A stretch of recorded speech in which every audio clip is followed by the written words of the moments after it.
you. I'll keep on blaming the machine. And now I'm talking about it, talking about it. I can't complain about it. I gotta keep my balance and just keep dancing on it. We getting funky on the scene, and you know about it. Like a star on the screen, watch me tip all on it. Now, baby, whether I'm high or low, baby, whether you're high or low, you got to tip on the tightrope.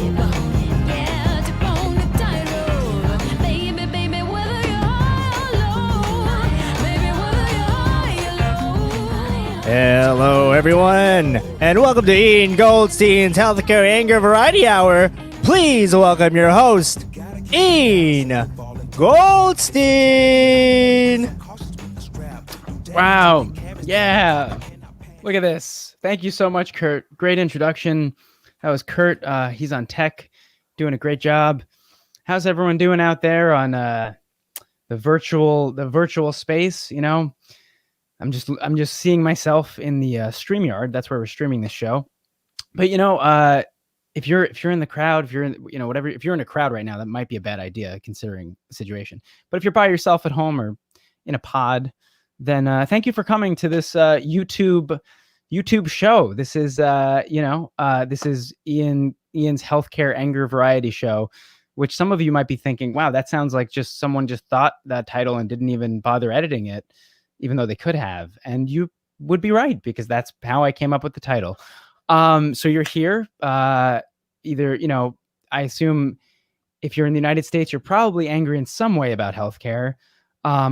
So let's back up a bit. I'm doing this show. My name is Ian Goldstein. I'm hosting this, and we have some great performers, great comedians on the show, and writers. And the purpose of the show is to highlight problems that we've all had within the United States healthcare system, which I think we've all had, really. I just a little backstory on me. I was recently furloughed from my job, which has happened to a lot of people over the last few months, almost a year at this point.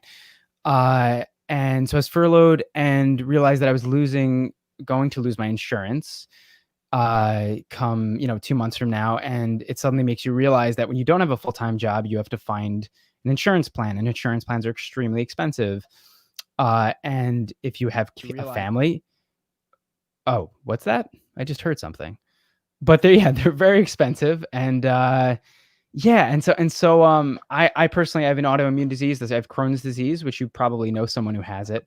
But it's basically an inflammation of my intestine, and we don't need to go so far into that. I have Crohn's disease, and I take a medication every month that with insurance costs very little. It costs about $5 a month, but without insurance, it will cost $11,000 a month. So before we officially start the show and bring on some of our great performers tonight, I just want to do a quick game with you guys, with the audience, everyone watching. So the medication that I take is called Humira. That's for my Crohn's disease, and it helps basically keep it in check. And like I said, without insurance, it's very, very expensive. Even with insurance, copays can be around $2,000 and a month. And so the name of the company that makes my insurance, makes my medicine, the Humira, it's called AbbVie. AbbVie, you can look them up. They're a very, very wealthy biopharmaceutical company. So what I want to do with you guys is I want to go over AbbVie biopharmaceutical. I want to do a game. My niece is named Abby. She's 7 years old. So I want to do a quick game with you guys called AbbVie Biopharma, or my 7-year-old niece, Abby. I'm going to just say something that describes one of those two things, and I want you to guess whether or not it's AbbVie Biopharma or my 7-year-old niece, Abby. Okay, here we go. I hope everyone's ready, because we're gonna just get right into it. So, all right. First one. Recently started learning to play the violin. Does that sound like AbbVie Biopharma or my 7-year-old niece, Abby? And if there's any comments in the YouTube section, which I cannot see right now, feel free to bring them up, because someone might be guessing. Give it a second. Okay. Abby. That's a great guess, Justin Smith. Abby. Everyone's saying Abby. Well, you were right. It's Abby. Oh my God. It's Abby. All you guys are very good at this. It's Abby.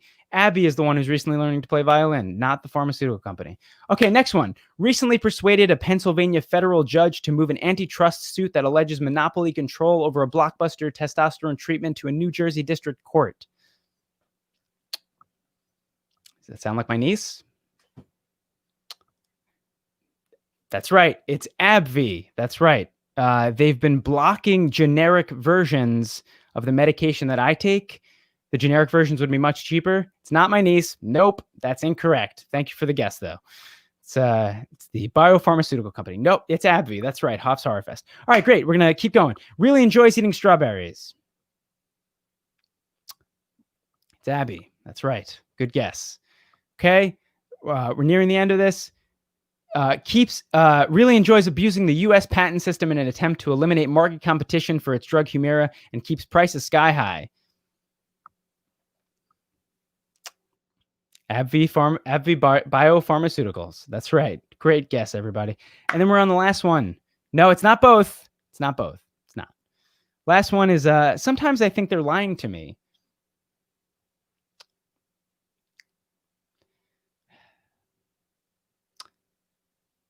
This time it's both. So yeah, it's AbbVie Biopharmaceutical and my 7-year-old's niece Abby. Sometimes I can't always trust them. So. All right, great. Well, thank you all for playing AbbVie Biopharma or my 7-year-old niece Abby. I think we had a great time. I think we learned a lot. So, all right, is everyone here ready to start the show? Yeah, give it up. Okay, great. I hear the applause, which is great. So, our first comedian on the show, she's a very talented stand-up comedian. She's appeared in Just for Laughs, Toronto Sketch Fest. Please, clap wherever you are. Give it up for Janelle Dennis, everybody.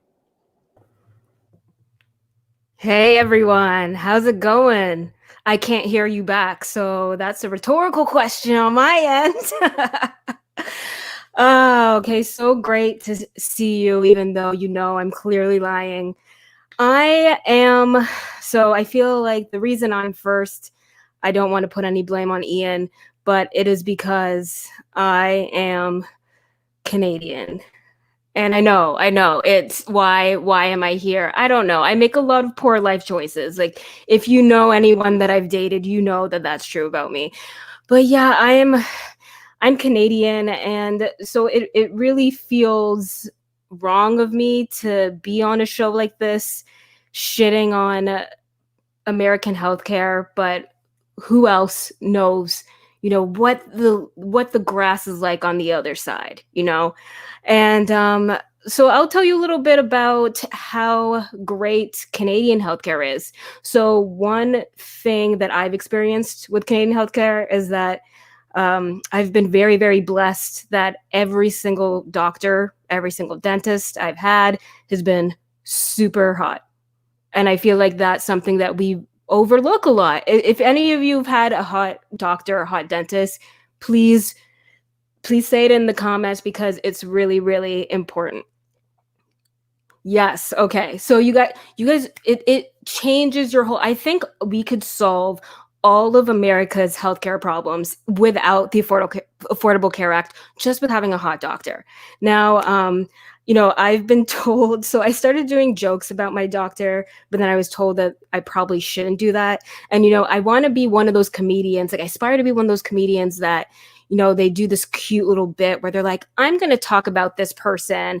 Let's just say their name is Jeff because it's really Jeff. Like, I can't do that because it's like, I can't even say like, oh, my doctor's name sounds like Dr. Aris Giannopoulos, because then you guys would know exactly who it is. And oh, fuck. Okay.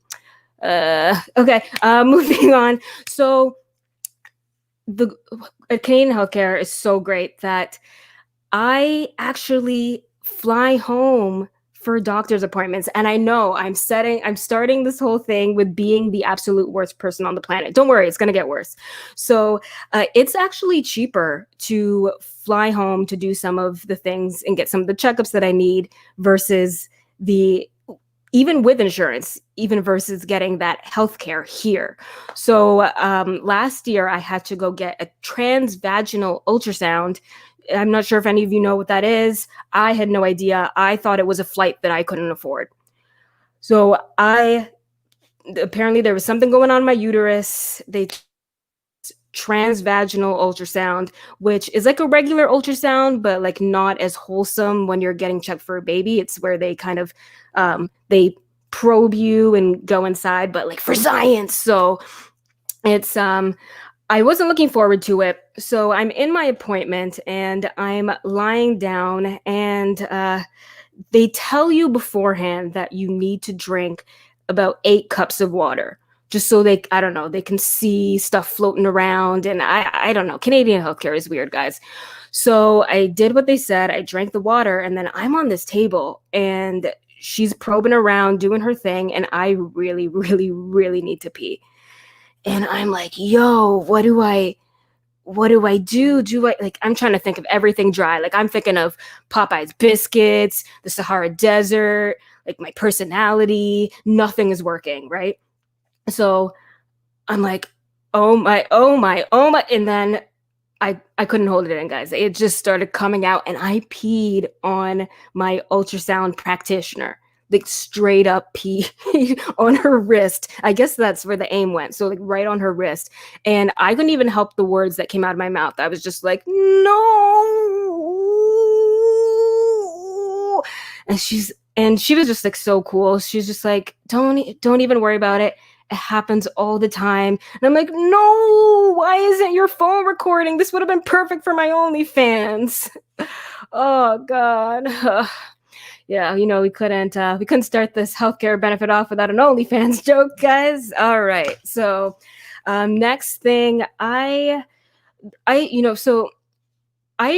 a way respect American healthcare, and because it, from having such trash healthcare, it motivates Americans to take control of their own health, right? And to take control of their own research. So one thing since I've been here, I've done all the same things that you guys have. I've been looking up WebMD, looking up everything on YouTube, but I found one person that has given me the most effective health and mental health advice, and that is Tony Braxton. Stay with me here. Tony Braxton, okay? I learned everything that I could about my mental and physical health from just 2 things from Tony Braxton. 1, she uses her Hitachi vibrator on her face to stimulate it, and it makes her skin clear as hell. So, that lesson, just anything that can be used on your face. If you don't take anything away tonight, at least take this away. Anything that can be used on your face can be used on your genitals, and vice versa, especially the versa. Okay. Number 2, for mental health, don't date Birdman. That's it. That's the number 1 tip. Don't date him. As you may or may not have known, Tony Braxton dated Birdman. And it's just like, I was so disappointed to hear that. Like, this is the woman that gave us hits like He Wasn't Man Enough for Me, Unbreak My Heart. And then you're going to go and date Birdman?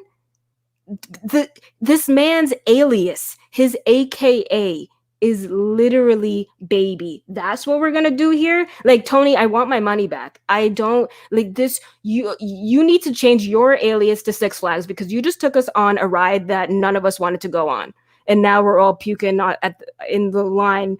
And it's just like, I can't with, I just feel like that taught me so much about my mental health and about my own decisions, because it's like, you should have known better. Like, Janet Jackson dated Jermaine Dupri. How did you not know not to go down that road? Like, Janet walked so Tony could run away from Birdman. And that's my physical and mental health tip for you guys. All right. So this is my other ode to American healthcare, and that is that I moved here around 3 years ago, and within the first year, I was diagnosed with a disability. Does anybody want to guess what it is? This is the worst game ever. Did I hear? Oh, narcolepsy? Oh yeah, okay, you got it. Narcolepsy. I was diagnosed with narcolepsy, and it honestly changed my life. So said being criminally cute. Thank you. Uh, you know, getting that diagnosis changed my life because I feel like if you guys don't know what it is, narcolepsy is that condition where you fall asleep all the time. And I just feel like if you could choose any disability, because it is an official disability, if you could choose any disability, that's like the cutest one, right? Like, you don't need to get me a wheelchair. You don't need to get me a ramp or anything accessible. Just get me some milk. Get that girl a blanket. Cover her up. She's done. It's, but there's one part about being a narcoleptic that is really hindering my life. And that is that when I get into arguments with dudes named Ezekiel on the internet and they tell me to stay woke, like, what do I even say to that? Just, I'm taking medication for it, okay? This is my actual narcolepsy medication. I flew to Canada for this too. Yeah, it's just, sorry, that's my medication falling on the floor. I have to scramble and pick it up because it is $4 a pill. Shout out to all my people taking antidepressants. Shout out to all my people taking modafinil. That's what you take for narcolepsy. But yeah, anyway, so this narcolepsy thing, it isn't, it's just been hindering my life so much. But it definitely isn't the number one thing that hinders my life when it comes to my health. And that is that I was born a Black woman with no ass at all. And, that is, it doesn't get any worse than that. I've talked to my therapist about it. I've talked to my doctors. There's nothing they can do. So when you have, anyone in here that has body dysmorphia, you're always taught to, change your perceptions and do all that. And so I've changed my perception. And one thing is that, let's just admit it, and body image is weird. It's so weird. Like, why are all the attractive traits in women all the things that signal how fertile we are, right? Like, think about it, like childbearing hips, big boobs, like must be filled with milk. Like, no, I don't have any of that. But what I do have is each and every single month, I shed enough of my uterus to insulate a decently sized winter bungalow. Why does no one care? Why does no one care? It's the same thing. It's the same thing. So, it's, everyone wants to go be bad and bougie. I'm out here anemic and apathetic. So you're just going to have to deal with that. And that's my time, guys. Thank you so much for having me.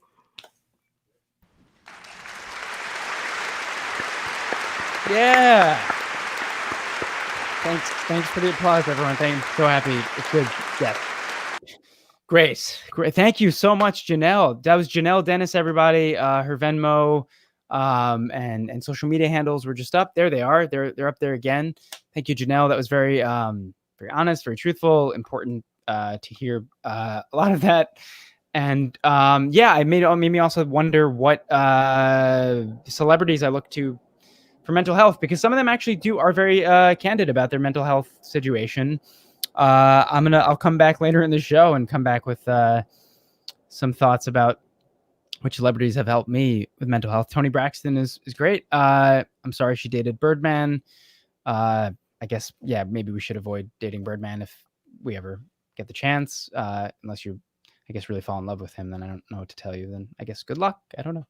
Also, Orly Matlow pointed out that there's a hot dentist in Park Slope, Dr. Angel at I Smile Dental. So thank you, Orly, for that recommendation. And I think we're all going to head to Park Slope soon enough. Just meet Dr. Angel, because sounds like real angel. Yeah. So we're going to keep this moving. I do want to say that the show itself, the proceeds of the show are being donated to Healthwell. We were going to have a Healthwell advocate come on the show and just describe a bit of what Healthwell does. He's no longer able to make the show, but just so you know, Healthwell basically helps people who are underinsured pay their medical bills.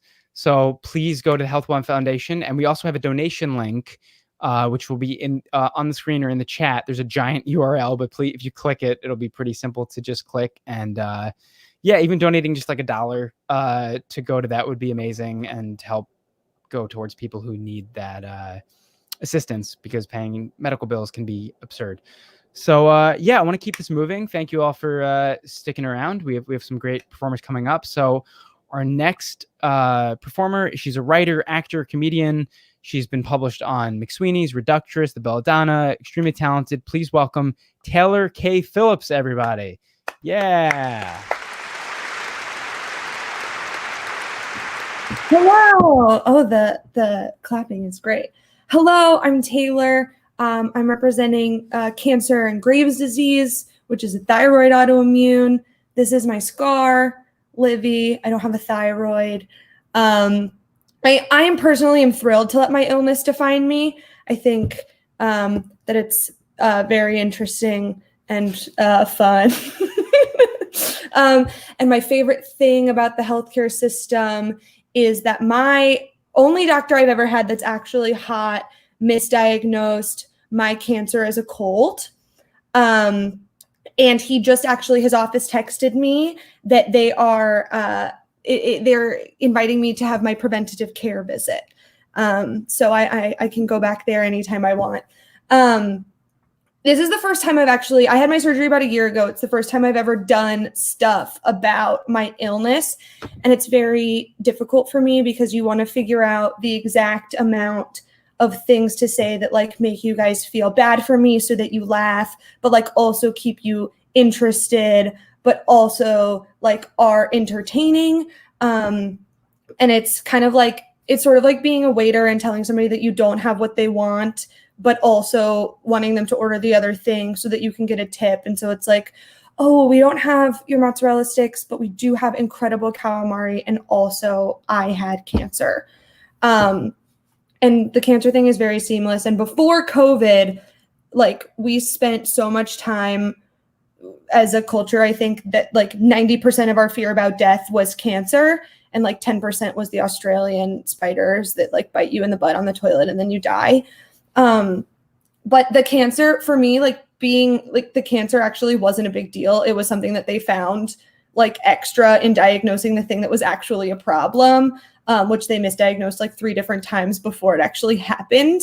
And I think that there are 2 ways that we find out that we're very, very sick. There is either the falling piano or the razor blade in your foot.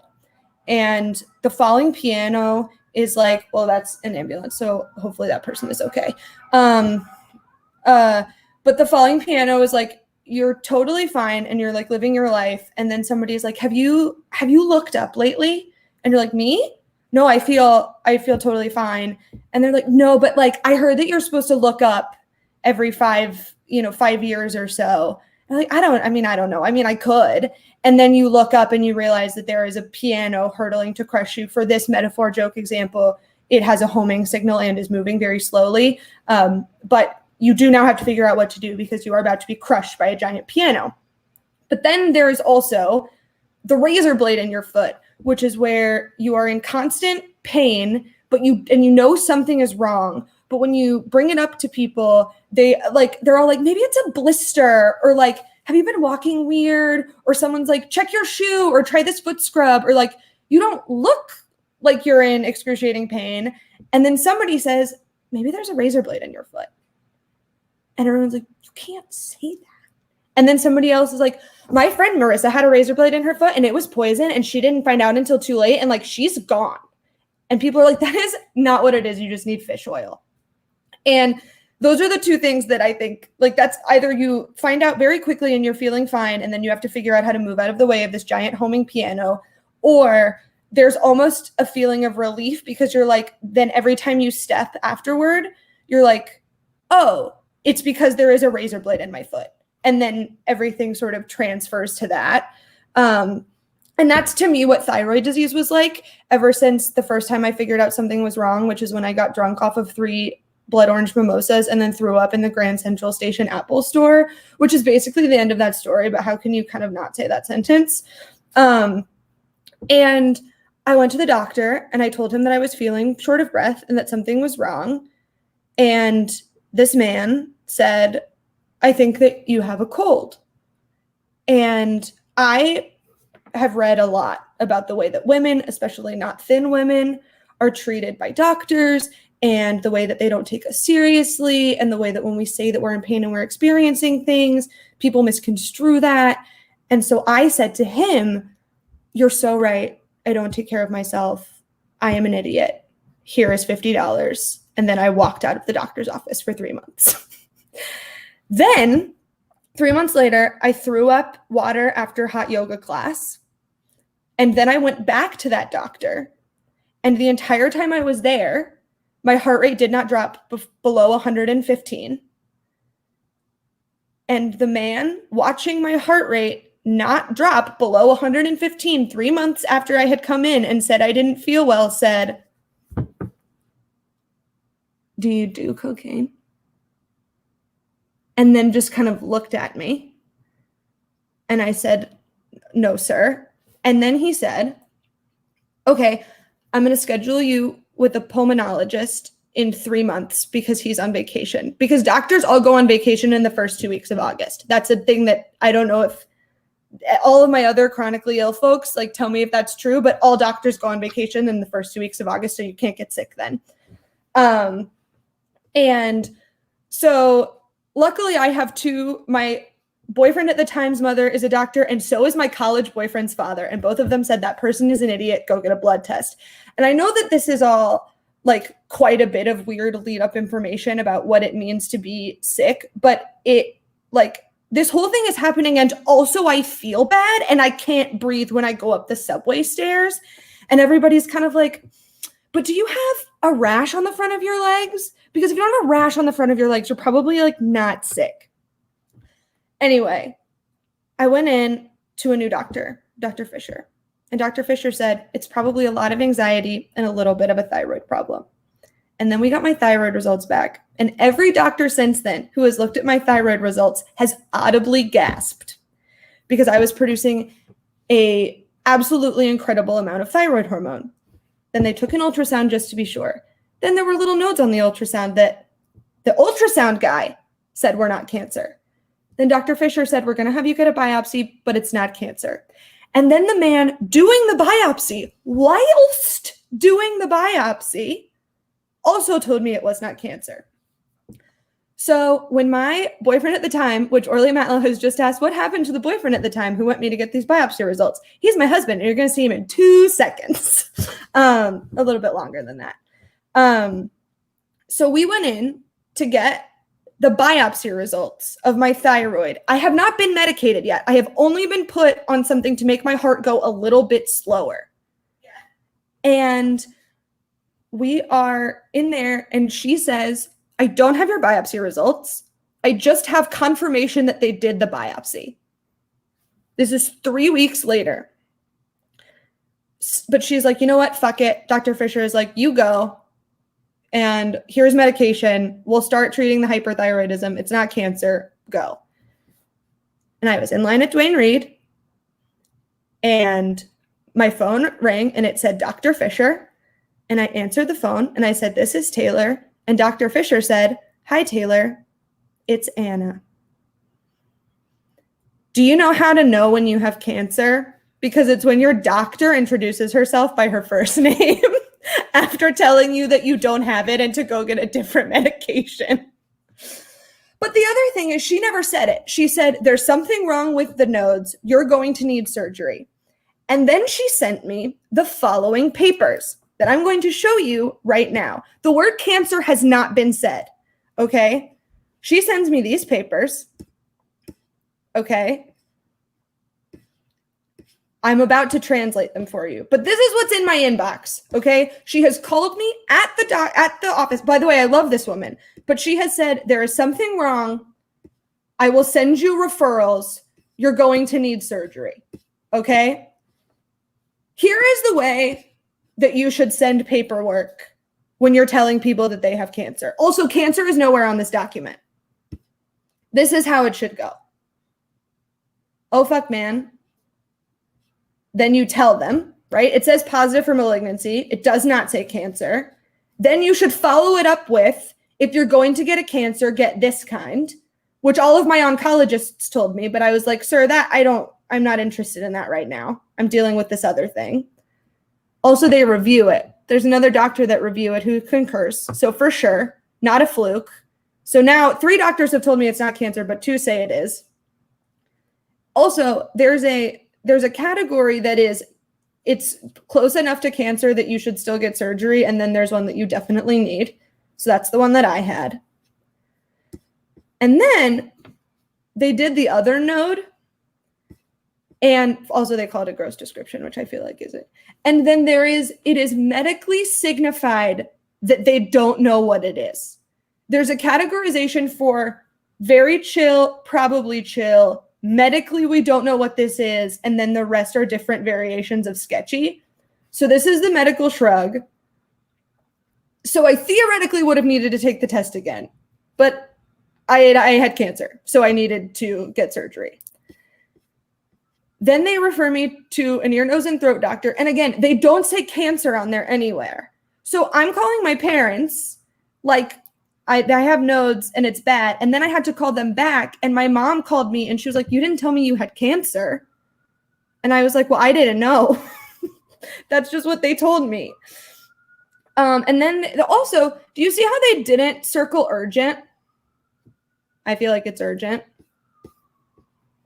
Here are the referrals for ear, nose, and throat doctor. That's the person that takes the cancer. This one could see me in 2 weeks. This one could see me in 4 weeks. I also had to get an endocrinologist, which this entire time I'd been having thyroid problems for an entire month and a half. And nobody ever told me also there's a specialist doctor that you could see that this is their expertise. Nobody told me that. This is again for the cancer. This one didn't take my insurance. And then this is Dr. Guler, who's the best person ever. And I realize I'm not supposed to say the doctor. But so that's my cancer story. And nobody, like, that's sort of how it works. But also, if you want to pull it up real quick, because there's one thing that I want to clear up about. So I'm going to scroll through this because we're going a little fast. Okay. Before I got surgery, I received this message. It says, do not wear dark fingernail polish. Women in the chat, could you tell me what you think that it means when they say do not wear dark fingernail polish, or why that might be the case, that they don't want you to wear that for surgery to remove an important gland in your body? Women who aren't doctors. I know my mother-in-law's here and she's a doctor. Men, you can say it too. That's okay. I know that there's a lag. They do not mean dark fingernail polish. The reason that you're not supposed to wear fingernail polish into surgery is so that if your fingers turn blue and you're using oxygen, they can see them. What they mean is opaque nail polish. And I had 3 different men tell me not to wear dark fingernail polish. And if I hadn't looked up why you're not supposed to wear fingernail polish, this is an official thing from the NYU Langone. And that's not a joke. That's just, you shouldn't wear... Oh, they just don't have dark fingernail polish. Also, I had 2 different medications on my form that they told me that I didn't actually take. I am almost at my time, but I am a synthroid baby. My medication is one of the few that you do have to take the brand name because it's a little bit more specific. I take a pill every day to live, and I am very, very blessed that I had the partnership and then an actual marriage that I had to do. I'm very excited about it, to get health insurance. And I've luckily been insured this entire time, but have spent over $10,000 in medical expenses in the year and a half that I've been sick. I'm very, very lucky to have been able to be comfortable and not super worry about process line shutting down or all that stuff, because it is the most commonly prescribed drug in the United States, because old people have it too. If anybody who has thyroid problems has this drug. But all of the sick people here today, I love you guys, and anything you can donate. It's really total horseshit that people have to be worried about their own bodies and also everything else going on in their lives to be sick in our country. So I really appreciate Ian doing this. And it's, it's super dumb, but I think that we're getting through it together, and the best that we can do is share hot doctors and tell women when you're supposed to actually not wear total nail polish at surgery. So Thank you guys so much. I'm Taylor. I had cancer.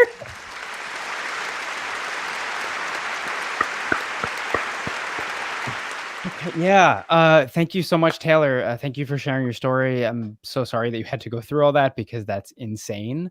It definitely brings up for me just that idea of how we're kind of we are at the mercy of insurance and doctors in the medical field. We're at the mercy of their knowledge about which doctors know what. If you're getting a doctor who doesn't really know what's going on, or even if they're knowledgeable, even they might be wrong on one thing, you're at the mercy of their knowledge. And I'm sorry that you had to go through that, Taylor. That's crazy. But yeah, I mean, I remember I have Crohn's disease, and it's not near what Taylor went through, but like, I remember my doctor saying like, yeah, we should do surgery on you. We should do, like, this was like 10 years ago or something.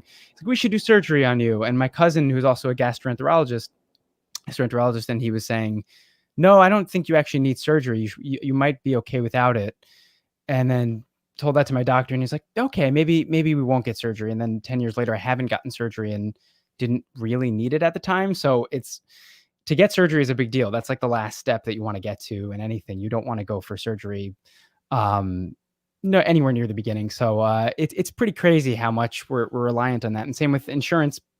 Insurance, if you're sick, you should be worried about getting sick. Not worried about it, but that should be your main concern. You should not have to worry about the financial situation in any way at all. But of course, that's going to be probably one of the most worrisome financial situations if you're, beholden to the medical care in the United States. So, as Taylor said, we're mentioning doctors tonight. If you can refer a good doctor, why not?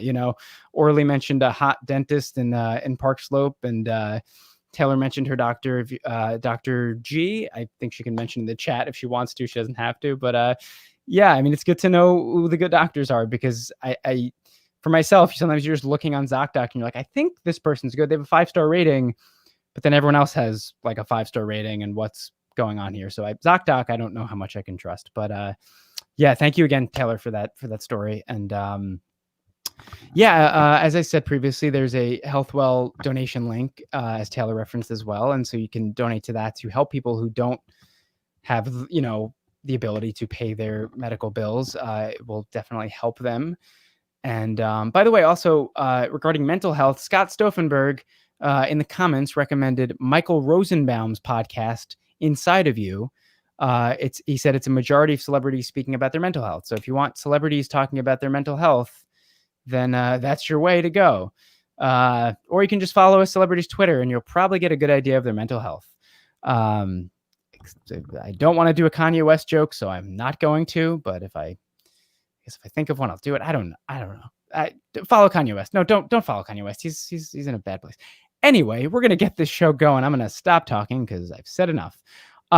We have a really great performer who has a surprise for us for this show now.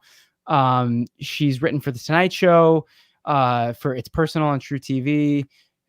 She's a great actor, comedian, writer. Please welcome Alex Song Shah to the show. Hi, Ian. Hi, Alex. How's it going? Good. How are you? Good. I asked Ian to stay on with me because I miss crowd work. And I also asked Kurt, the amazing tech director, because I miss crowd work and I'm scared to be by myself on stage. Just kidding. Well, a little bit kidding, but not too much. So I lost my health insurance this month for the first time in my adult life. Pretty exciting stuff. They sent me this in the mail, and I thought it could be fun to do what I've been putting off for a couple months, which is sign up for new health insurance in the next 8 minutes. And I know Ian's keeping time, but I thought maybe I'll keep time too. Just if we run out of time, no health insurance. Oh no. Does that sound okay to you guys? Great. That sounds okay. Yes. And then also in the comments, people can be like, choose this plan. Yeah. We'll do it. That's how I'm gonna live in the world this month. Okay, so this big packet of stuff, this says urgent, continuation of coverage, Your eligibility will terminate September 30th, 2020. That happened already. Is that Comic Sans? Yeah, I Oh, do wow. think I was like, oh shoot, no more health insurance, but it's okay because it's Comic Sans.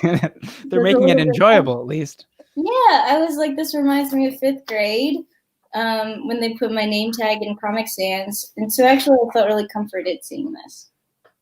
And then there's this whole thing of papers that I kind of got in the wrong order at a certain point. But this one has different Cobra options, which I don't know what Cobra stands for, but my vague understanding is that at one point Congress passed a thing where you could keep having the health insurance you had before from your employer. But you pay the premium instead of your employer subsidizing it, essentially. So pretty good. They have a plan where you pay $900 a month, or you could do $800 or $892. So those are some options. And then also Plan L. So they got letters. They got Plan C, Plan B, Plan CU. Pretty intuitive system. And then Plan L, low cost, medical hospital only. $750 deductible, very reasonable price of $555. Oh my God. And 64 cents. Luckily, I'm not two parties. I'm just one party, and I don't have a family, so I don't have to do this. I did get on the phone with the WGA, which is where I get my health insurance from, and I was like, okay, cool. So low cost, medical hospital only. Will that cover mental health? We talked a little bit about mental health on the show already. And they were like, yeah, it'll cover mental health. It'll cover like hospitals, but not like wellness stuff. And I was like, okay, great. So like flu shots, flu season, can I go get a flu shot? And they were like, yeah, you can get a flu shot, but we won't cover that. I love that they do that. It's like, yeah, oh, you can definitely do that. We just can't do anything for you. Right. Like I do still have the freedom to go do that. They're just like, well, that's like an optional thing you can go do. So, and the other thing with why I've put this off is that for whatever reason, even while I've had this insurance for the last few years, all during pandemic, they've just stopped covering my therapy sessions. So right now I owe my therapist about $3,000. And most of us are confused about why. Oh God.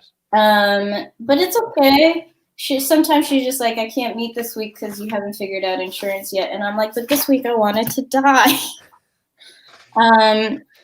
So it's a game of rolling the dice a little bit. But okay, so what do we think in the comments? Should we do one of these plans, or should I? Another option they give me is to look on these websites. If I reside in New York, I can go to New York State of Health. Is that a pun on New York State of Mind? Ooh. Oh, New York State of Health. Billy Joel. New York State of Health. Yeah, Billy Joel's involved in some way in this insurance plan. Or if you live elsewhere besides New York and California, go to healthcare.gov. Wow. Yeah, let's see what do people in the comments think. What do they recommend? I mean, I know Janelle has already commented that they should have done it in Calibri, the font. Like they couldn't even do it in Calibri. Calibri is really good. That's like the new default in Microsoft Word. Mm-hmm. Yeah. Oh, and so we have our first recommendation from Alyssa Lerner, who says New York State of Health. So I guess she's recommending. Is that like a repeating the thing, or is that a recommendation? Right. That's a good question. Sure. I thought it was a recommendation, but maybe. Okay. All right. We'll go to New York State of Health then. Let's here. I'll share my screen, and then we'll sign up for health insurance together. Let's see. And Let's if do it. you see something you shouldn't, just like try not to remember it. Okay. Can I play New York State of Mind in the background while you do this? Yes, please. Oh yeah. Okay. Let's bring it up. New York. What was Okay. it? State of Health. This is great. We're listening to Billy Joel, just getting some health insurance. It's perfect. Okay. You got 2 minutes, by the way. I got 2 minutes left to sign up for health insurance. Okay. minutes to If sign you up. lost your job or health coverage or are in an uninsured, we have you covered. This is the greatest news I've gotten all day. Okay. Oh. Okay, enter zip code. I live in Bourne Hill in Brooklyn. Not a robot. I'm not a robot. I can't be doing that badly if I live in Bourne Hill. Oh, no. Why did I say that? Okay. So how does this work? Let's see. Wait, so we got. Okay. Wait, what We got county do you live in? I both? think you have to put in your information at the top. Okay. To filter it out. Okay. All right. So King County plan year, I guess this year, persons covered, individual, overall quality. What is this? So if I want good or bad health insurance?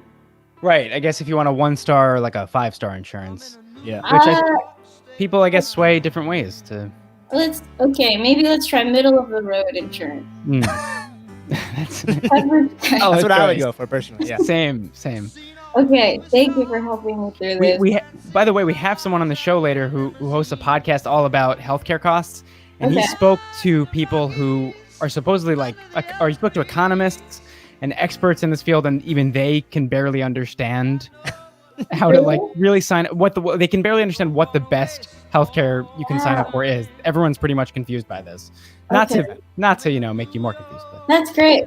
I Yeah. just asked my therapist, was like, is there anything that you prefer if I just look on the marketplace or whatever? And she was like, oh, I take these things. I technically take some United Health, but don't get the community plan. And I was like, are you allowed to tell me that? Under these. wow. Okay. Coverage type, medical, family dental. Ew. I haven't been to the dentist in 5 or 6 years. What's metal level? Wow. Oh, what is metal level? This anyone- feels similar to quality rating. Does anyone in the Also- comments, do they have recommendations? Can they help? Do you have any thoughts on this, on what Alex should do and what meta level is? Also, Oh, sure. Oh, I'm getting the line. I might not have health insurance this month. Well, That's okay. I'm not putting the blame on the show. I know this was the premise of the show, and I've had a lot of other time besides these 8 minutes to sign up for health insurance. yeah, but maybe the show was like a way to push you to do it, which is great. This is further in the categories than I've ever gotten. I've never gotten to metal level before. So if I just keep doing this show every day, we'll get it done. then we'll get a Bookmark little where you bit left closer each night. Eventually, I'll get there. Oh, I was like, okay, if that's not interesting to sign up for health insurance on the show, or it somehow goes catastrophically wrong, which is one of the metal categories, I could just talk about what I thought about the first 20 minutes of Borat, because that's all I have watched so far. Not that I don't like it.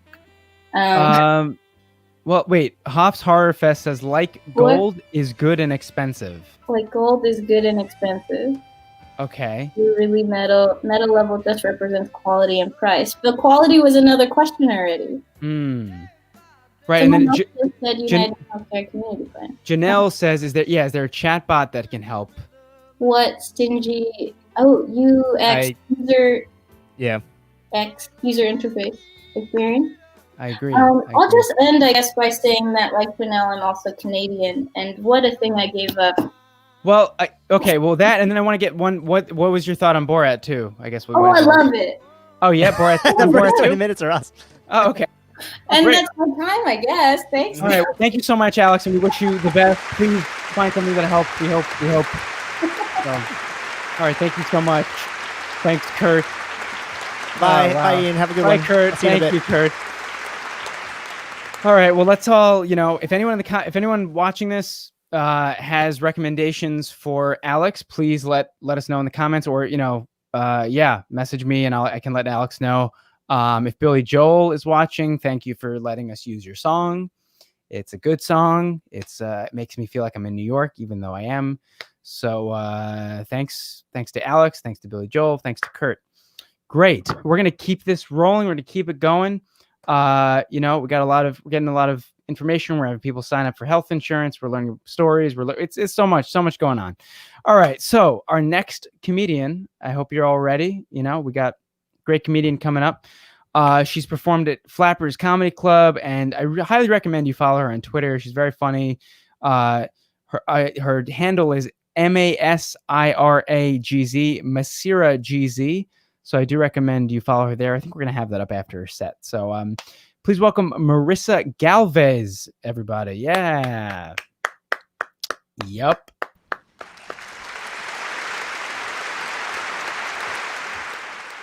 It's fitting the show is in October because healthcare in America is spooky. I have Ehlers-Danlos syndrome. I was misdiagnosed for 15 years. 15 years of not being listened to or understood. I mean, I already feel like I've experienced marriage. When I tell people about it, they're like, oh no, I hope you get better. I'm like, thank you, it's chronic, I scientifically won't. But I'm happy that I have EDS. I think it's the sexiest of all chronic illnesses. Like, I'm not shitting on Crohn's disease, but ew. There's nothing sweet about diabetes. Alzheimer's is forgettable.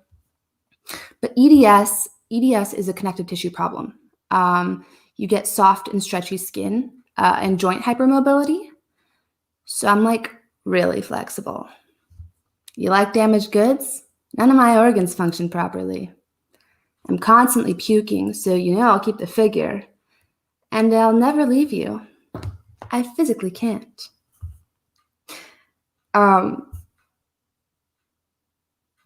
Plus, my handicap placard ensures that I can give you something few other girls can. Parking in Los Angeles. I know a lot of you are all over, but that's an asset. I tell a lot of people my struggles with EDS, and they're like, you're so strong. Like, you didn't listen to anything I just said. I've also been talking to a lot of older men here in quarantine. My doctors. I'm different from Janelle. I think it should be illegal for doctors to be hot because I'm just not being honest with them. Like, I have a hot GI doctor, and he recommended a colonoscopy, and I was sad because I was like, that's not how I wanted you to meet my butt for the first time.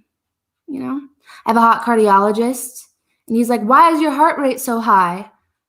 I'm like, you're kind of touching my boob. So listen, if you listen to my heart just once, you're already better than most of the men I've dated. So, but my hot psychiatrist is my favorite. When he and I are together, I feel like we're the only ones in the room. He's like, are you having any feelings of hopelessness? Yeah, but you can change that. So, no, it is weird having them as the only men or people I interact with as I'm stuck at home. I'm not getting any action here in quarantine, but my physical therapist did tell me I'm really tight. So that improved morale. I may not be a 10, but when I go to my swimming physical therapy surrounded by 60-year-olds in one pieces, I know that I'm at least one of the hottest people there. And that's good for my morale. I actually have been making a lot of friends with a lot of the older ladies there. But I was talking to this one lady. I was sharing my symptoms. And I was like, I have EDS. And she said, me too. But I have POTS. And I said, well, I also have POTS. And she said, well, I have MCAS. And she started getting oddly competitive with me about how she had more illnesses. And I said, okay, but if you win, you lose. So it is so weird doing this Zoom. I'm just going to break the seal right now. It's just so weird doing this Zoom without hearing anything in response. Just shouting my material into the wind. But with having all of these doctors prescribe me all these different med concoctions, I say concoction because it feels like I'm a witch and not a genetic disaster. They prescribe me these things, and I have 10 different doctors. So it's all of them giving me all these different things, and the side effect won't work with this one and whatever else. But on top of that, it's expensive. It's expensive to go through all this. I was prescribed an antidepressant the other week that's $150 for a 30-day supply. So I was like, well, I guess I'll stay depressed. Also, I'm 22. I don't want to take opiates, but I'm prescribed them. And every time I go and get them, my pharmacist looks at me like I am the opiate crisis. It's, that's all I can do. My current concoction, though, makes me lose weight and is a cognitive inhibitor, so I can't retrieve words as well. So that's just a long way of saying it makes me hotter to men. Meds for my mental health either don't work or they make me see things really clearly. And it's 2020. I don't like what I see. My parents are very supportive, though. They help me through all of these different avenues. My mom's a therapist. I don't actually know how to feel when I tell people that, and they're like, oh, that makes sense. But I think it's kind of messed up that I have mental health problems and a therapist mom. You don't see kids with hairstylist moms walking around with bad cuts. So I think it's kind of weird. My dad is a respiratory therapist. He helps with the breathing. He was great growing up. Sometimes he brought me home gummy bears, sometimes bronchitis. But when flu season came around, my dad worked more and we had more money. And my parents were always saying, do your part in the house. So I got to sneezing. My dad brought home some respiratory illness and I brought it to school. In high school, I told my peers, fuck yeah, you should smoke. Smoking's cool. That means I get a new iPod this Christmas. Sniffle down economics, folks. By the way, all of that is a joke. I'm a germaphobe. And if you're a hand sneezer, if you're like one of these, I just don't mess with you. When I say those jokes, it's really hard for me mentally. The one good thing in this healthcare shitstorm is that I am going to get my public college loans waived. When you get sick, you can get rid of them through a disability discharge. So it's going to be the first time ever for me that discharge was helpful and not an indicator of yeast.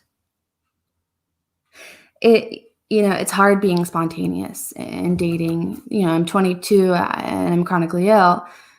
I can't really hook up with people. I'm hooking up with a guy, heat of the moment, he runs up the stairs. He's like, are you crawling? Is that because you're a dirty girl?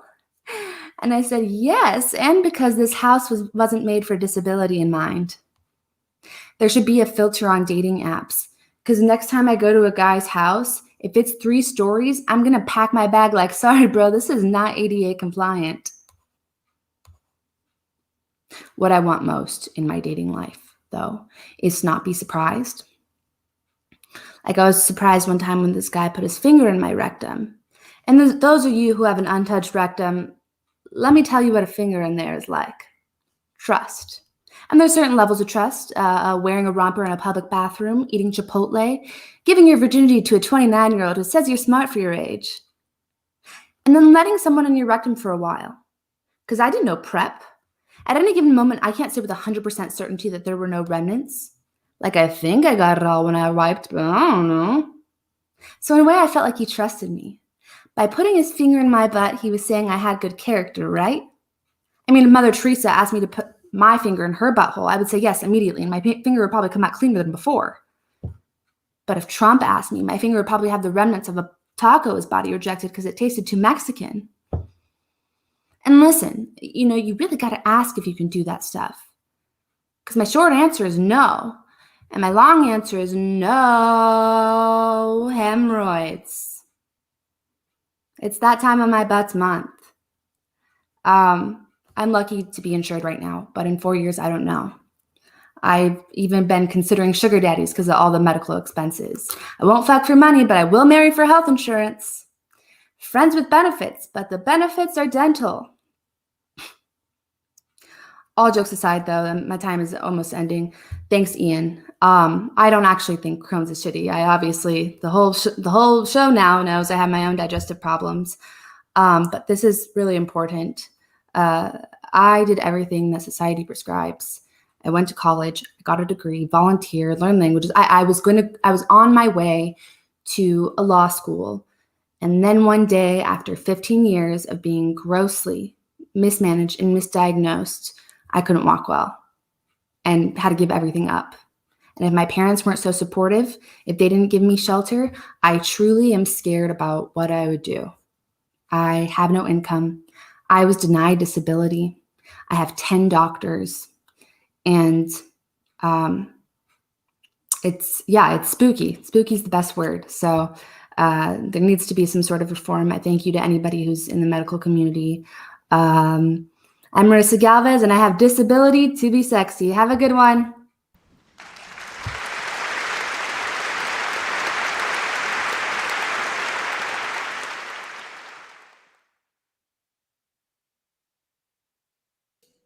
My mic is unmuted now. It's okay. Thank you so much, Marissa. Make sure to follow her on Twitter and I believe we had her Venmo up as well if you want to send her something. I mean that it's all really scary, and as Marissa was talking about, I think that's part of the motivation in doing this show is that like a medical bill, even if you save and invest for years, $100,000 medical bill, which like you never know could come up, can destroy everything, and that should not be the case ever. So thank you, Marissa, for your set and also for your honesty about just what you've gone through too, because it's we do need to know this. We do need to share these stories. Well, also, just so you know, guys, an update. We're doing great on the HealthWell page. We're up to $445 on HealthWell. So whatever you're giving, it's definitely helping. And even if it's $1, like I said, it's great. Whatever you can give is amazing and extremely helpful. So thank you all for doing that, and thank you for watching. Please do stick around. We have 2 more performers left, and we will be speaking with somebody who is very knowledgeable on the subject and becoming more knowledgeable. He's a journalist and radio producer. He'll be coming up after this. What I want to do right now is, so after I was furloughed, I was on the insurance. I was on the insurance. I was on the phone with many. I was on the phone many different times with insurance companies, and the insurance company that I had to switch to about if they would cover my medication, my Humira, every month, and they would, but it took hours and hours of phone calls, every week. Sometimes in a day, it would be a few hours of phone calls just to clarify things. And I discovered that the insurance companies too, as going back to Taylor's set too, it's like doctors very often don't seem to know things. Insurance companies don't seem to know things. Like who knows things then? And I remember I was on the phone with an insurance company and I said, oh, so this will happen with the deductible. This will happen with the out-of-pocket maximum. And she said, well, what's the difference between the two? She was asking me what the difference between deductible and out-of-pocket maximum are. I don't think any of us should know that by heart. Like we don't necessarily know that right away, but you would figure someone who works in an insurance company does know that. And that was a little horrifying to me that she didn't know that. So I just want to play this song about my experience going having these roundabout phone calls with insurance companies. So it's inspired by a Paul Simon song. The problem is all inside your head, she said, let's see. Let me transfer you from billing to pharmacy. They're gonna help you with your deductible struggles. How many different departments are in this insurance company? Thank you for waiting for the hour that you did. You probably have nothing more important, like a job or a spouse or a kid. Hold 1 more minute, I'll transfer you to benefits. It's their area of expertise. There must be 50 more departments in this insurance company. You speak to member services, then they put you on hold. Then your call hangs up, you start over again. Then you call again. They want verification, they don't see your information. The call's dropped again. You say you don't have much time, you've got a job interview. The automated voice responds, you're number 45 in the queue. You opt for a call back, They call you back during the interview. The employer is very sensitive and holds the interruption against you. Now you've lost the job. You're back to eating ketchup stew. There must be 50 ways to make ketchup stew. You pick up 40 ketchup packets, the ones you got from KFC. You rip them all in half. You pour them into a pot. You let it simmer. You add some water. You wait 2 hours. You got ketchup stew. Back to insurance. Speak to member services. Then they put you on hold. Then your call hangs up. You start over again. You pay $700 a month for incompetence. You probably should have moved to Canada when you had the chance. Really should have moved to Canada. My brother's there now, and it's okay though. You know, we're in Brooklyn. Me and Becca, we're in Brooklyn. We're it's a blast, but it's also Canada could have been more of a financial secure blast. So, which is also the name of my album that I'm coming out with. Financial secure blast. I'm going to stop. Okay. So we're going to move on to our next performer. He writes for The Late Show with Stephen Colbert. He's been published in McSweeney's and The New Yorker. Great guy. Everyone, please welcome Felipe Torres. Give it up. Yeah. Hi, can you hear me? I think I was muted. Hi, I'm gonna wait for the lag to see if people can hear me. Can you hear me? Dun, dun, dun, dun, dun. Yes, okay, great. Hi, I'm Felipe Torres Medina. I am also, like Janelle, not from the US. And I'm from Colombia. And a lot of people here in the States, they know about Canadian healthcare, right? And look, I don't know what it's like, but I know everyone here has an opinion on it. It's either perfect and beautiful, and at any point Justin Trudeau comes in and gives you a free puppy, or it's horrible socialism and there's gigantic lines where we wait 5 days for an appointment, and at any point Justin Trudeau comes in blackface and gives your job to an immigrant. So, you know, everyone has an opinion on it, but a lot of people don't know about Colombian healthcare. So I'm going to put it like this. You know how Breaking Bad is a show about a guy who has to become a drug dealer because his healthcare won't cover his cancer treatment, right? Everyone knows about Breaking Bad. The only country that has remade Breaking Bad is Colombia. So that's to give you an idea how healthcare works in my country. But so I moved here because I like familiarity. And moving here, you know, in the past few years, healthcare has become really important to me because I like to stay alive. But also it became much more evident when my wife got cancer. Now, you met my wife. She's fine. No need to freak out. But we got really lucky because we had really good insurance, thanks to Anheuser-Busch. That's where I used to work when she got cancer. It worked out pretty good. The only thing is that now she has to take a pill every morning, and because Anheuser-Busch was the company providing our healthcare, she needs to down it with a Bud Light and say "pilly pilly" every morning. So it's great. She takes it at 7:30 in the morning every day. She is doing great, and I am very thankful. I'm also, being on this show makes me very grateful that, you know, everything worked out so well with us. Seeing everyone's, you know, stories is really, really heartbreaking, and it makes me thankful that things worked out for us as of now, and have been working out with her chronic illness.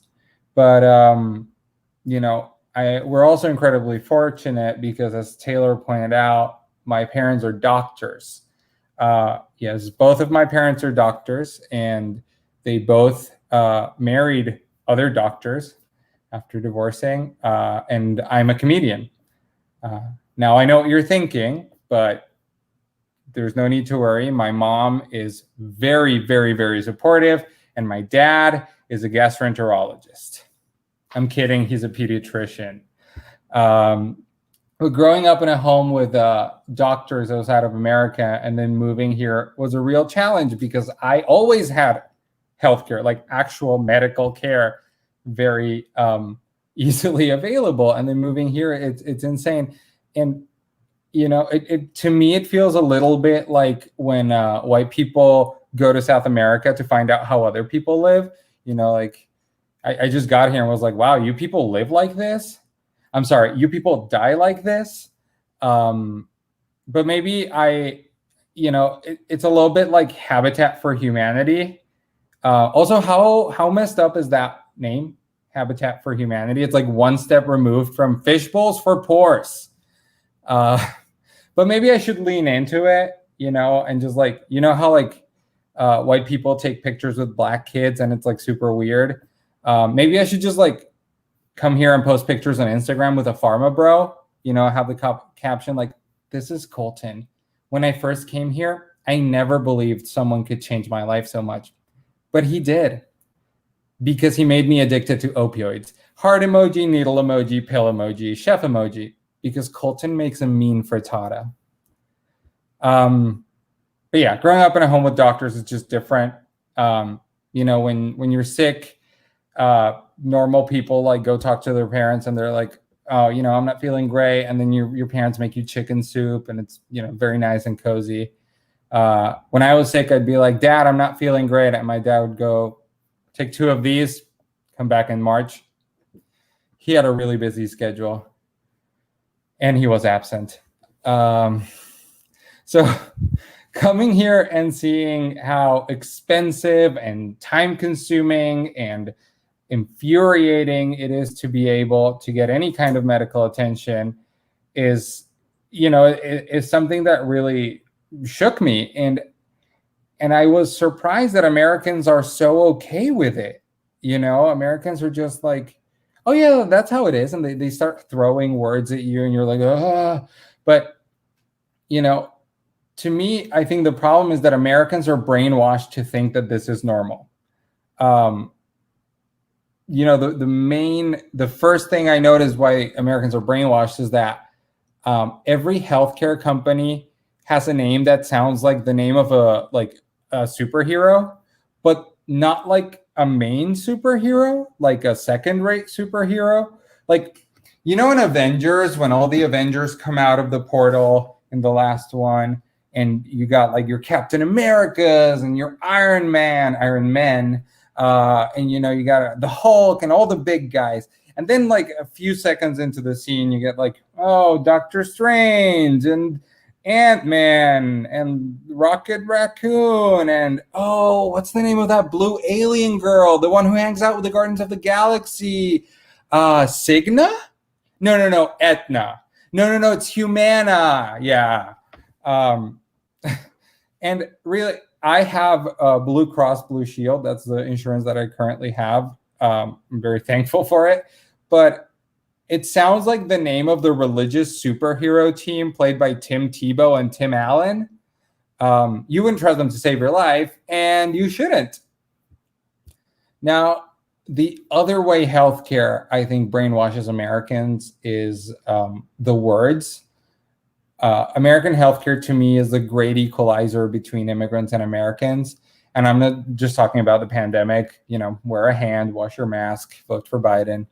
I'm saying it because it's the only thing that makes Americans feel like they speak English in a second language, because none of the words make any sense. They're all made up and they just throw them at you like they're normal. Like, people will go like, okay, well, your copay is actually $20, but since your plan is PPO, your deductible doesn't actually cover it. So we need to pay for your practicality based on the market rate. One of those words isn't even a healthcare word, but I just snuck it in there because it sounded real. It's insane. And healthcare is a nightmare. Literally, it is a nightmare where everyone speaks English and somehow not the same language as you at the same time. And also a lot of the times you're naked. So there you go.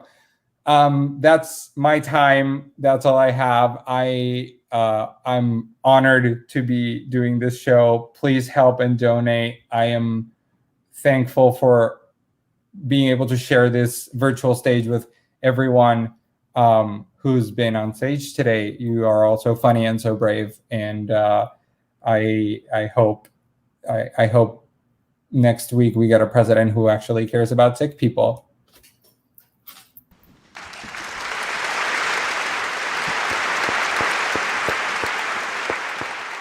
Thank you so much, Felipe. Yeah, I 100% agree. I hope in a week from now we do get a president who cares about sick people. It's really interesting what you're saying too about our country kind of defending the system that we have in place. Which I don't understand. It's like, yeah, let's get rid of Obamacare. Yeah, it's like, and just cheering on the idea of getting rid of Obamacare. It's like, this was designed to help you, and if we just, maybe there's some things that need to be fixed with it, but like, getting rid of it's probably not going to help you that much. You're going to I don't know. A lot of, I don't want to make this a Trump thing, but there's so many Trump supporters who will go to the grave just defending things that are not helpful for them. And I don't think I'll ever understand that. And including private insurance being the only option that you'll ever have, and the risk of paying gigantic medical bills. So yeah, thank you again, Felipe, for that. I also love the idea of the superhero names because it's absolutely true. I'm also on Anthem, like Blue Cross Blue Shield, and I've thought of that. As Janelle mentioned, I believe, or Alex mentioned before. Also, there's Cobra, which is one of the worst names for anything. It's like, if anything's named Cobra, is that something that's you feel like protected by? Oh, this Cobra is gonna protect me and keep me healthy. A Cobra will probably kill you. So I don't know. I'll do some research on cobras. I do want to say, so we have one more performer left. Thank you so much, everyone, for sticking around. We're very, very close to the end. I just want to, we have one more performer left, but before we bring up our final performer, I do want to bring up someone who I've recently been listening to his podcast, which I really highly recommend it, which is called An Arm and a Leg podcast. It's all about healthcare costs. And it's extremely entertaining. So it's not going to be a dull look into the healthcare industry. It's actually very interesting. So I want to bring on the host of that show and creator of that show, Dan Weissman. And we're going to just talk a bit about what you can do as a consumer to protect yourself potentially against high medical bills. So everyone, please welcome Dan Weissman to the show. Thanks so much for having me. Thank you. Yeah. This is a wild thing. Like, all of you are like, this is like an episode of my show, except funnier. For doing this. Yeah. No, your show is pretty funny too. So thank you so much, Dan, for coming on. I really appreciate it. So just to start, your podcast is called An Arm and a Leg. That's correct? That is absolutely true. Okay. And yeah, and so you're 4 seasons in now, right? And you're covering healthcare costs, right? It's all about why healthcare is so expensive in the US. This is technically, I mean, this is actually our 5th season. We did 3, season 1, 2, and 3. Then this year we're going to do seasons 4 and 5. And then COVID happened. Like, we were planning season 4. We had a big meeting on March 13th. And we were like, this is what we're going to do in the summer for season 4. And then in the fall, we'll do season 5. Maybe we'll do some of these stories. And in between, there was like a little heading in my planning notes, like coronavirus. We should talk about this. Maybe, this could have preempt some of the things we're talking about. And like that, it had already happened. Like that day, like as we were having that meeting, my kid was like, loading all of the books he could carry into his backpack. And then I went out and picked up extra pasta and lentils. Like everything was shut down like that actual day. So we had season 19. And now we're doing like what I'm calling season 4 ever, because I think I learned that I could make the show every week, but that was too fast. So it wasn't healthy. So we're going every other week now for as long as we can make it go, because I'm never gonna run out of material. Is the focus now completely on? Oh, I'm sorry. I think there's an echo. Oh shit. We might want to fix. Kurt, can you hear that? Let's get I do not hear it. We have this. Maybe people. Oh, I do hear that. I don't know. Oh.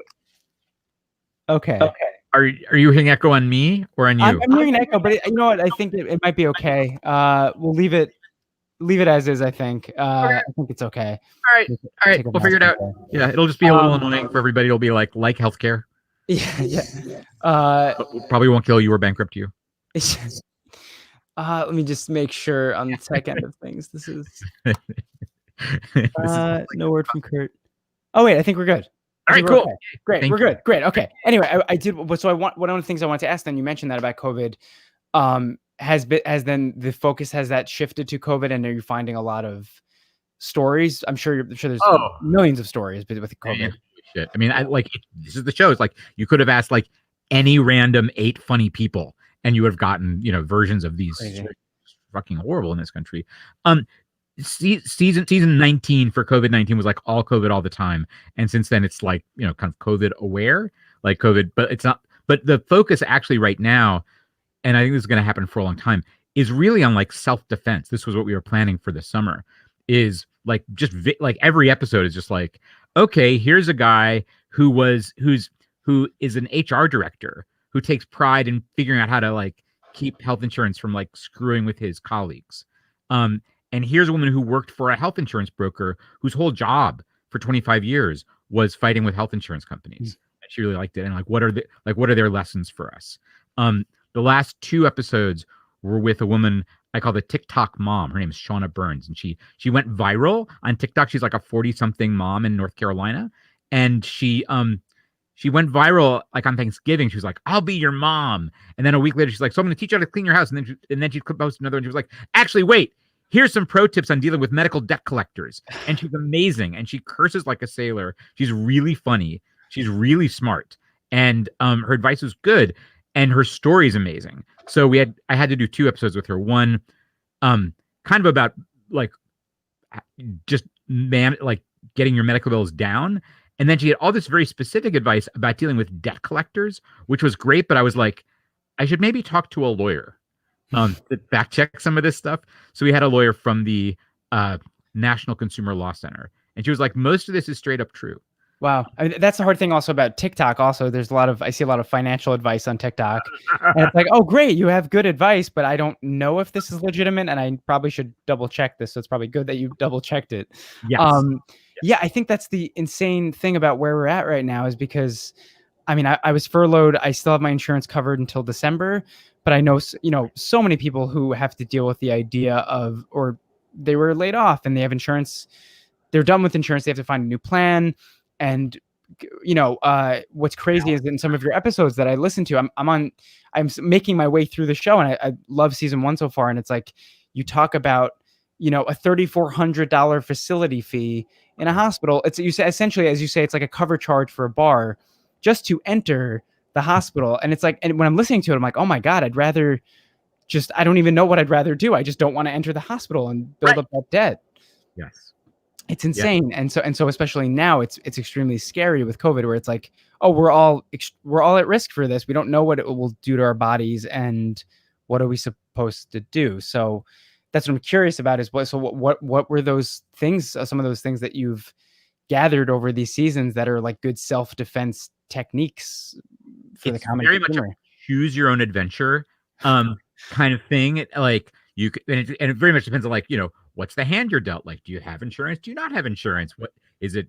Good insurance? Is it crummy insurance? Like, is it what are you being built for? Like, there's so many things. There's so many things that can go wrong because our whole system is kind of built to kill you. So, and it's just like it comes at you from every direction. So, I was thinking about what's the best general purpose piece of advice? I think the best general purpose piece of advice is like it's not you. You're not crazy. Like everything everyone here has said is true. It all completely sucks, and you have to kind of make this. I'm like really selling it here, but you have to make kind of a project of it. Yeah. This was kind of like the like from the HR director and from the woman who worked for like fighting insurance. They were just like, takes a lot of time.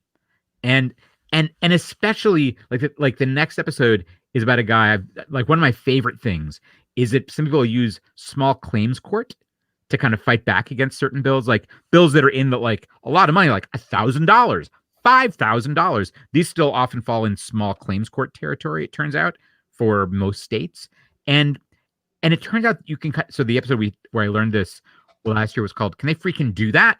where this woman like got a test and then she got a bill and it was like $35 and she didn't know where it was from. It wasn't from the actual clinic. And she kind of was like, and it looked weird and she never heard of these people and she ignored it, which wasn't that smart. Like, don't ignore anything. That's like if someone's hitting you for money, like don't, like never relax. Yeah. I'm really making life sound great, right? But like never relax. And so, she like put it in a drawer. Then another one came and it was like, hey, if we don't get this $35 from you soon, it's going to go up to $1,300. Wow. Oh, they're going to increase the price. Yeah, it's going to go to $1,300. And she was like, this is mafia. Like, she was like, this is definitely bogus. She put it in a drawer and and then she got a collection notice. Like, we want that $1,300 now. Right. Yeah. Yeah. That's so scary because the thing is, it feels, I mean, I certainly feel that way with the insurance companies. I'm sure anyone watching this feels that way, where I feel absolutely powerless against this behemoth, because it's just like, because I keep thinking anytime I'm on the phone with an insurance agent, I'm like, they could just hang up on me and I would have I don't know who that was. I can get their first name. That's it. They don't have to give me any information. They have all the power, all the leverage. Well, so, right. So we're going to switch. So that just to like, if we can do that, the answer is like, they can try and they get away with it a lot, but the answer is no. They can't, like you have options, but you have to really work hard. But the option turned out to be like, short answer, no way this is a $1,300 thing. And so what I talk to people, they were like, well, what you can do, I mean, obviously you don't wait till you're in collections, but like you threaten them to take them to court. You threaten to take them to small claims court. You're like, this is not a reasonable or customary charge. You have to do your homework, like look up what the going rate is for the thing that you got done, and tell them like a fair price would have been X. And there's places you can look this up. There's a site called Healthcare Blue Book. There's one called fairhealth.org, and you can look up like what's the going rate for this thing in your area. You get the itemized bill. It all is a shitload of homework, and then you write them a letter. You're like, if you don't take, this is my offer to you. If you don't take it, I'm going to take you to court. And it turns out you don't have to just go to small claims court to say like, they owe me money. You can tell the judge, like, I want to settle. I offered them this, make them take a fair settlement, and it can work. It's crazy. Wow. Yeah. Oh my God. Okay. So that's a good tip, right? Yeah. Yeah, that's extremely so. And I want to get those sites again. What were they? Fairhealth.org. Fairhealth.org. Healthcare Blue Book. Okay. Now, we do have to, we have limited we time. gotta wrap. Well, I do want to ask, so it's like a two-pronged final question, but so it's an arm and a leg show as the podcast. Yeah. I hate to have you sum this up so briefly at the end, but I want to let everyone know. So what was your motivation for starting the podcast? And then since you've done the podcast, what have you picked up from all this? So obviously you picked up that, and like, are there, do you feel like you've learned, like you're starting to accomplish your mission in what the podcast is, and learning about high cost of healthcare and how to handle it? Thank you. I was mad like everybody else, and I was just like, fuck this. But I was like, I was an out of work reporter, and I was like, I'm gonna need another career because we need me to go get some regular type job with health insurance. And I was like, maybe I could make this my job. So mission accomplished so far. Like, we're doing it, and thank you. People are listening, and I feel good when I hear from people who are like, this is useful to me. And so yeah, I like, and I'm learning so much.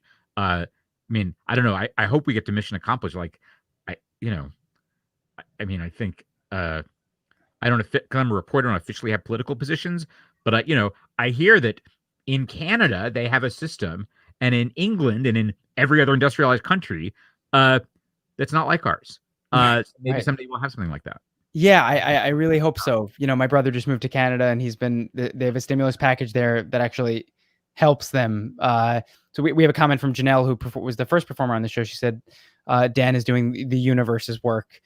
So I think it's amazing what you're doing. I mean, I hearing stories like, you had one of someone who got airlifted to a hospital and they got a $48,000 helicopter ambulance bill. I'm just like, are you kidding me? Like, and they had to sign it while under 2 doses of fentanyl. Yeah, right. With a broken neck. Yeah. It's crazy. But it's crazy, yet I'm not surprised. And that's how terrible this all is. So Well, all right. Well, thank you so much, Dan, for coming on the show and talking a little bit about your show. The link is right there at the bottom, Arm and a Leg Show. I bet you have a Patreon as well, right? Is that? There is, right. We're at patreon.com/Arm and a Leg Show. You can also go to armandalegshow.com/support and give us money really any way you want. Yeah, it's extremely well made. It's extremely entertaining. So and you will learn it, and they're 20-minute episodes, right? So it's like it's a breeze. I do it while washing the dishes, so I listen to it. So thank you so much, Dan, for coming on the show. Yeah, Thanks for doing this. Take care. You Bye-bye. too. Bye. That was Dan Weissman, everybody. Yeah, pretty scary. I don't want a $48,000 helicopter bill going to my mailbox. So and I would like to avoid it, but I probably should. I have too much paranoia and too much guilt and shame to not confront my fears. I don't know. So anyway, listen to Dan's podcast. It's really wonderful. Guys, we've reached the end of the show. We have one more performer. Please stick around.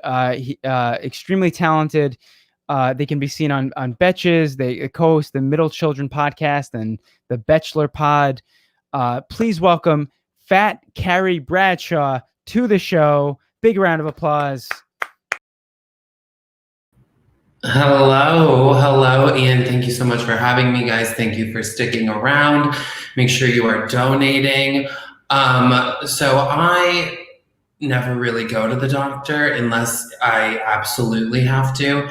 I think it's kind of how I was raised, even though my parents had really good insurance. We just really did not go to the doctor unless it was urgent. So like I fell off a skateboard in 9th grade and broke my arm in like 3 places and had like pebbles in my head, and my parents were like, walk it off.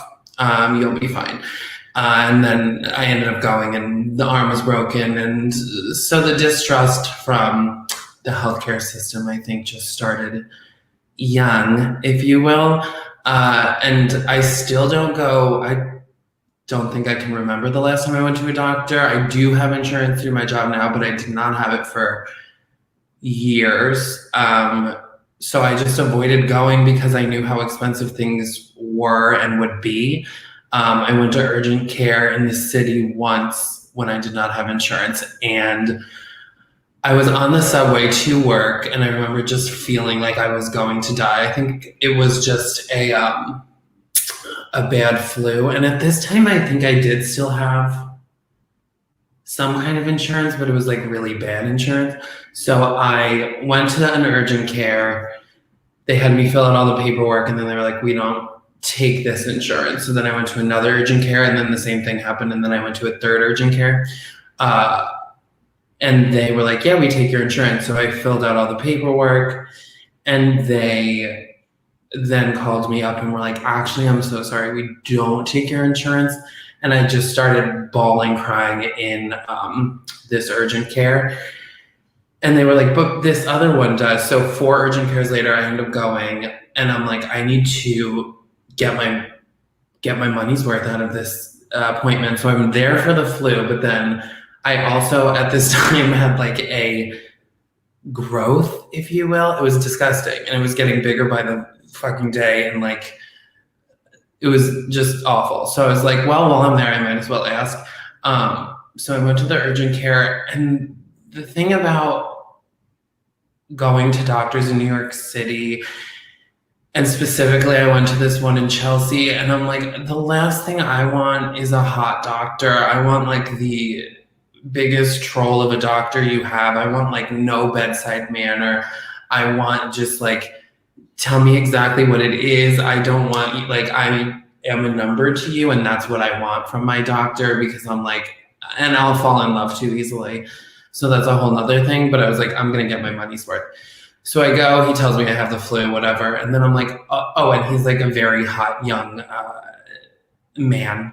And I'm like, now I have to hold back. I'm like, am I still going to ask about this giant bubbling growth?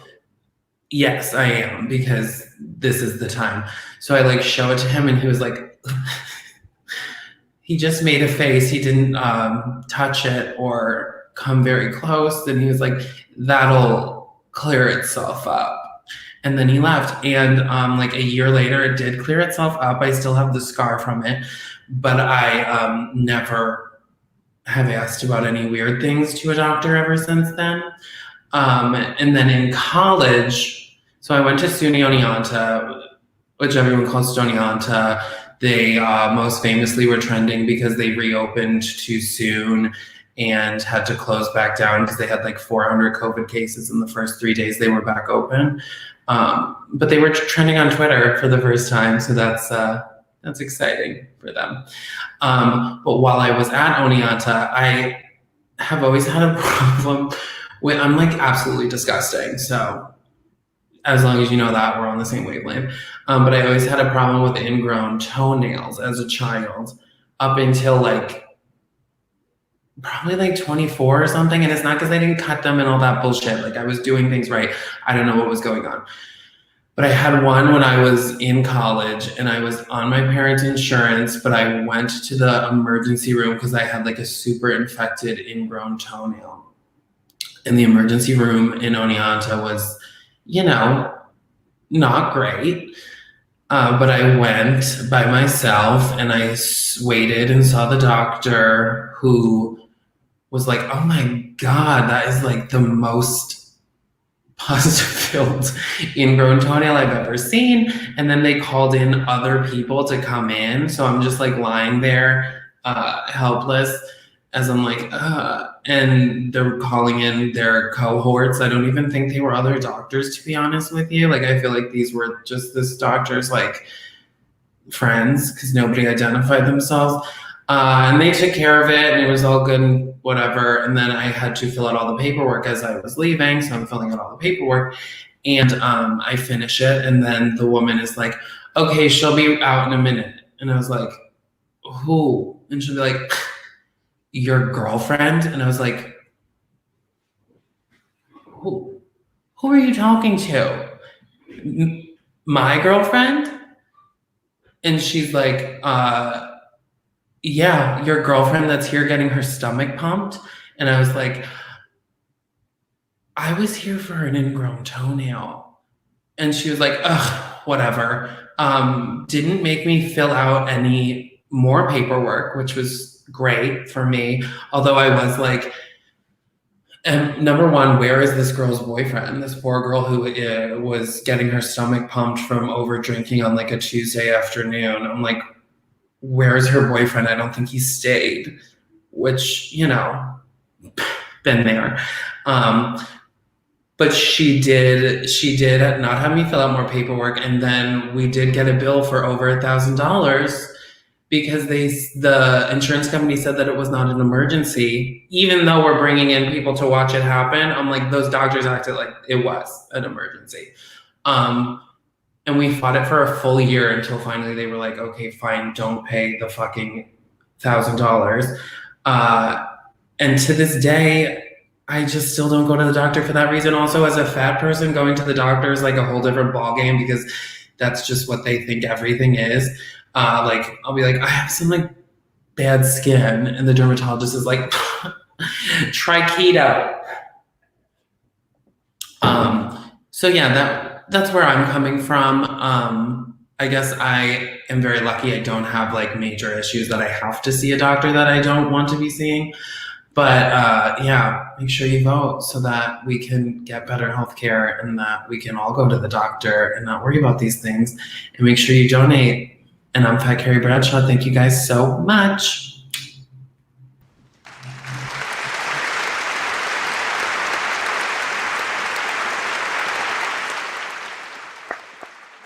Thank you. Thank you. Oh, wait. Can everyone hear me? Okay. Yeah. There we go. My mic's a little bit louder now. Okay. Well, everyone, we've reached the end of our show. And wait, my mic's too loud. Okay. There we go. A little bit better now. Thank you so much, Fat Carrie Bradshaw. We're at the end of the show now. Okay. Thank you, everyone, for watching. I have a few quick things I want to say. First of all, thank you, everybody who's donated so far. If you can donate still, that's great. We have raised $570, which is awesome. So thank you so much. If you want to donate more, the link is in the YouTube channel. I did ask people what their thoughts on hot doctors were, because that had seemed to have been, other than high medical bills and all of our, issues, health issues, it's I guess the third or fourth tier down the line is hot doctors. So I asked people what their thoughts on hot doctors were, and one of the comments was, "Gimme the hot doctor, gimme." That's from Mary Beth Pritchett, who said, so if anyone has a hot doctor, just, go give it to Mary Beth. Yeah. And let's see, what's that? Anyone who works for somewhere that has donation. Oh yeah. As Janelle says, anyone who works for somewhere that has donation matching, keep your receipts. They might be able to give you some more. So that's important. And Taylor, one of our great performers tonight, has said also pro doctors with mean high school basketball coach energy. Interesting. That's very interesting. I feel like in high school that was tough, but I guess outside of high school it's not so tough. Well, this has been really fun, even though the topic is not that fun. I think going into the show, my thought was healthcare is not funny. Like healthcare costs are not funny. They're very serious, and we all deal with them all the time. And we're all, I would think, in fear of them in some way, which is terrible. We shouldn't be in the US. But it's so ridiculous to a certain point when I see a potential $11,000 bill for a drug that I take. It's ridiculous sometimes to the point of laughter. And that's kind of what I'm trying to pull from this is that aspect of it. If this isn't this insane. So I just want to thank you all for watching this and for joining that with me. I want to thank all our performers who are all amazing and very forthright and just honest about their own experiences. That's Janelle, Taylor, Alex Song, Marissa, Felipe, Dan, Fat Carrie Bradshaw, Chris Burns. So I really thank you all for doing this. And I hope this was cathartic in some way. I hope this was funny, but also relatable. And I recommend that Dan's podcast so much just to learn a bit more and just to check out all these great comedians too, because they talk about healthcare occasionally, but they also talk about a bunch of other stuff, and they're very funny and talented. And I think they all deserve a lot of attention. So thank you so much, everybody. And I hope you have a great night. And as everyone, almost every performer has said, or every performer has said, is to vote. Please vote. And it's weird to say vote alone. I think vote for Joe Biden. I think that's just working class families party on your ballot. Just vote for Joe Biden, because who are we kidding here? So just vote for Joe, as Felipe says, vote for Joe. And we're gonna find out. Was it 9 days from now what happens, or probably in a month from now, but I guess 9 days, right? 9 days for right now. So have an amazing week, everybody. Thank you again for joining, and thank you all for raising this money. This is amazing. We're hopefully helping some people out. So I'll see you all soon, and hopefully we'll do another one of these maybe next month. So have a great night, everybody. Have a great night, everybody, and thank you so much. Yeah.